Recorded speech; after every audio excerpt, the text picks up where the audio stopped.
Space elevators. Since the dawn of time, man has gazed into the stars with an interest in the great beyond. Perhaps the biggest hurdle to humankind's expansion throughout the solar system is the prohibitive cost of escaping Earth's gravitational pull.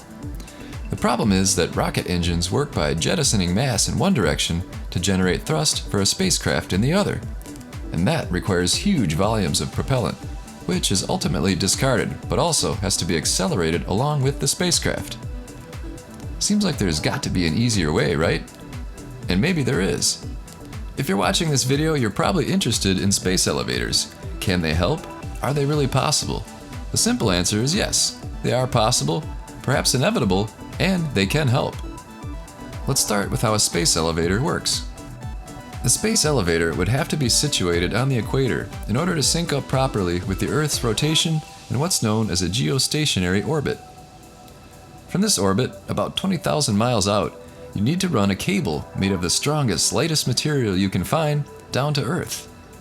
And then, to counteract the weight of the cable, you'll also need to build a massive object out into space called an anchor. This could extend upwards to 60,000 miles from Earth. Think of a ball on a string spinning around your head. Everything is in balance and locked into place. And the rest is fairly simple. A space elevator works exactly like the elevator in your hotel does. One or multiple cars, and a place to get on and off. Those cars are raised or lowered on demand along cabling. Seems simple enough. The main difference between a space elevator and a hotel one is the enormous length of the cable and the size placement of the anchor. Oh, and I guess the view. That's going to be very different. And this isn't a new idea. It's just been waiting for the right technology and motivation. In fact, multiple countries are working on the beginning stages now. It's pretty cool that in your lifetime, space travel could be a mere elevator ride away.